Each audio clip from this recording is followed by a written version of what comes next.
días, yo les voy a hablar del proceso de cicatrización de un músculo. En el caso 1 tenemos un paciente de 30 años que sufrió un desgarro muscular.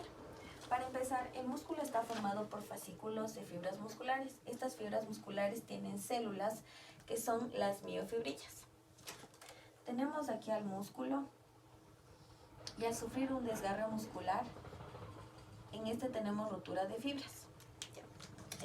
Se produce primero una fase aguda que es la extravasación, producida por una rotura de los capilares. Esta a su vez liberará citocinas. Las citocinas organizarán un reclutamiento de las células de defensa, que son los linfocitos, los neutrófilos y los macrófagos. Y todo esto desencadena al proceso de inflamación. Tras varios días del proceso inflamatorio, los macrófagos habrán fagocitado todas las células necróticas que se encuentran en las fibras musculares. Pero esto a su vez producirá una degeneración fibrilar y afectará a la actina y a la miosina del músculo. Pero los macrófagos también liberan factor de crecimiento. Este factor de crecimiento estimula a las células satélites a su división mitótica. Estas son estimuladas ya que se ha roto la capa basal y puede producirse un contacto entre el factor de crecimiento y las células satelitales. Las células satélites que llegarán al lugar de la lesión dependerá del factor de crecimiento que haya sido liberado. Existen 3 tipos de células satélites.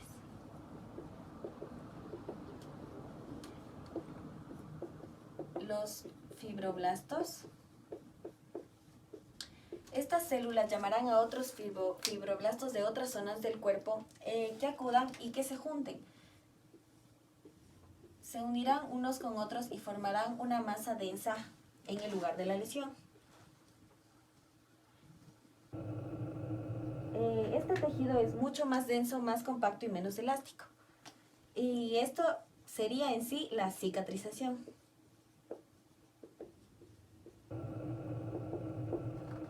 Ahora que hemos hablado de la cicatrización, vamos a hablar también de la regeneración.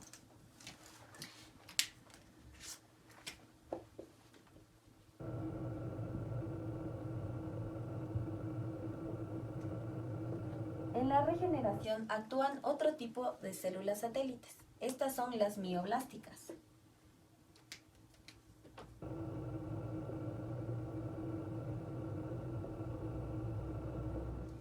Estas células son precursoras de las fibras musculares propiamente dichas, es decir, estas se encuentran antes de que haya una diferenciación muscular. Estas células van a proliferar y también se van a agrupar formando nuevas fibras musculares.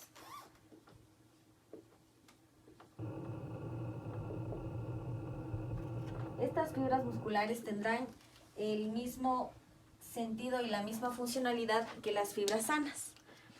Pero bien, estas fibras mioblásticas se pueden conseguir mediante medicación que inhiba las otras células satelitales que producen una cicatrización más fibrosa y también mediante estimulación temprana, es decir, estimulando al músculo lo más pronto posible tras sufrir una lesión.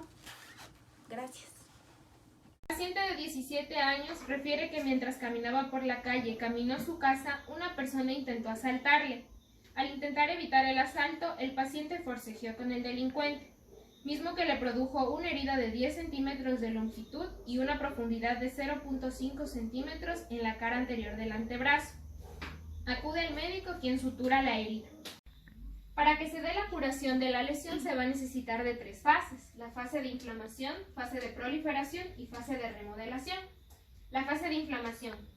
Esta va a ocurrir desde el momento en que se produce la lesión, o sea en el día 1 hasta 6 días después, pero esto puede variar por la longitud y profundidad de la herida. La tarea que va a tener la fase inflamatoria va a ser preparar el ambiente, eliminar desechos infecciosos y tener limpia la zona para que se pueda dar la siguiente fase.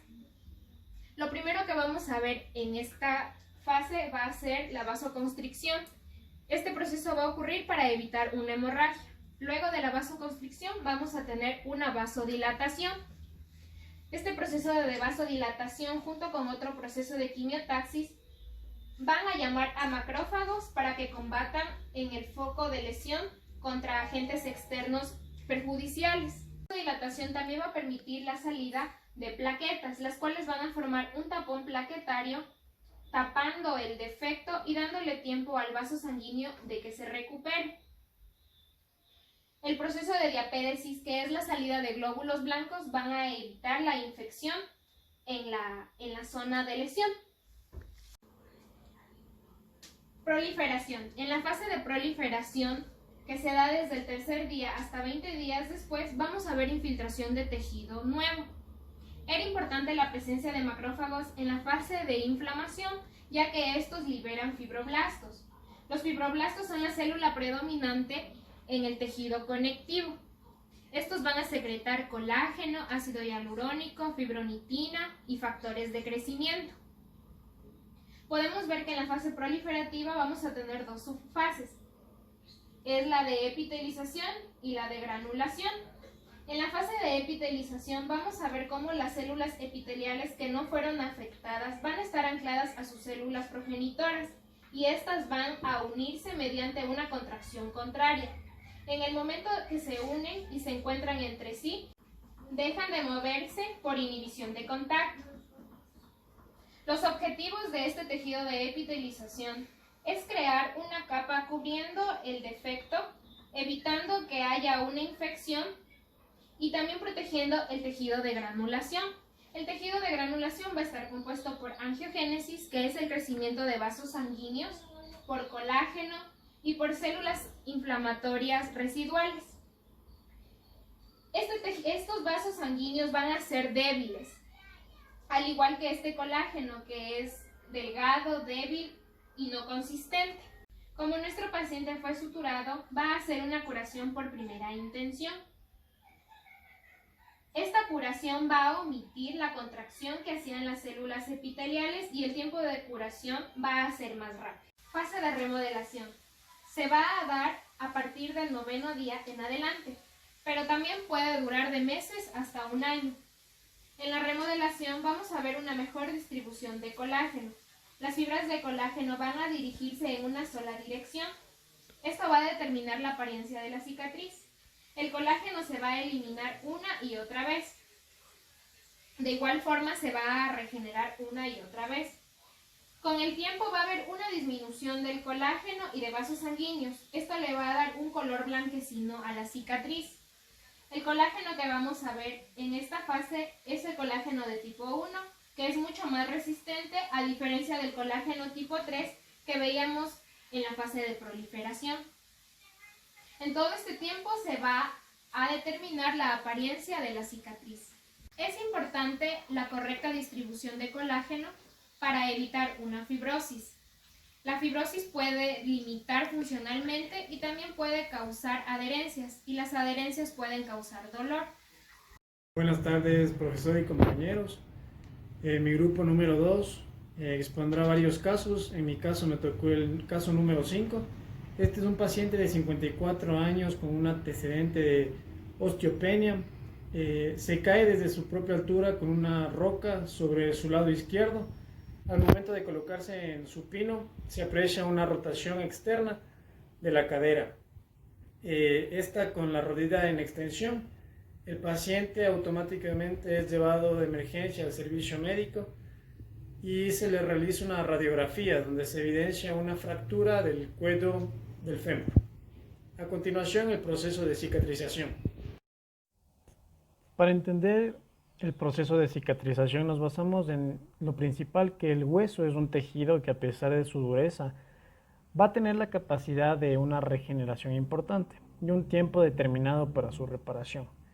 Este proceso de reparación del hueso es después de una fractura y se le llama también como consolidación ósea. Esta se da en 3 fases que siguen una tras otra. Estas son la inflamatoria y proliferativa, formación de callo, fractura y remodelación. El hueso va a sufrir un impacto, este absorbe junto a los tejidos blandos circundantes y se utiliza la energía liberada. Si la cantidad de energía no excede la capacidad de absorción del hueso, no sucederá nada, pero si esta energía es excesiva, no será absorbida y se producirá la fractura, lo que implica tal vez una hemorragia local, una necrosis de las células, tanto óseas como tejidos blandos, que rodean la zona de la fractura. Aquí va a existir una migración de células al foco de fractura por factores químicos liberados en el momento del impacto. La multiplicación de las células en respuesta a factores químicos liberados por el impacto es una de ellas, la acumulación de líquido en el espacio intercelular y aumento de la permeabilidad capilar.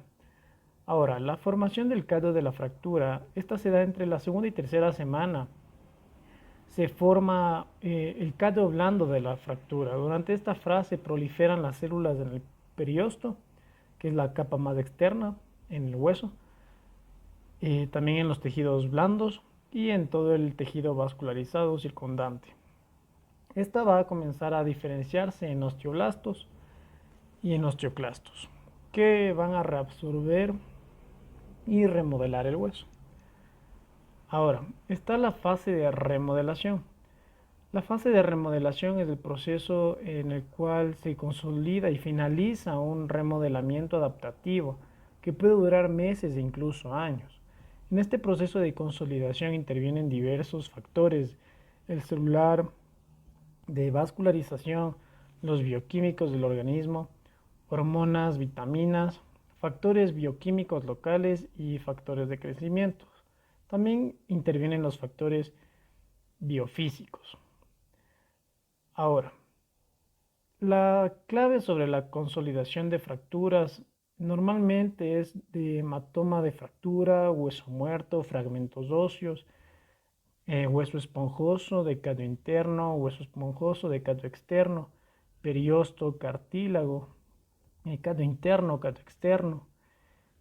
Y en las 4 fases, en la primera nada más se va a producir la fractura, la cual está primero la hemorragia, luego está la red del hueso esponjoso que une los bordes externos, que aparece el callo interno, como antes mencioné. En la tercera, el cartílago del callo externo, que va a quedar sustituido por huesos de los espolones, esponjoso. Y en cuarta, en un primer momento, una prominencia señalará el lugar de la fractura.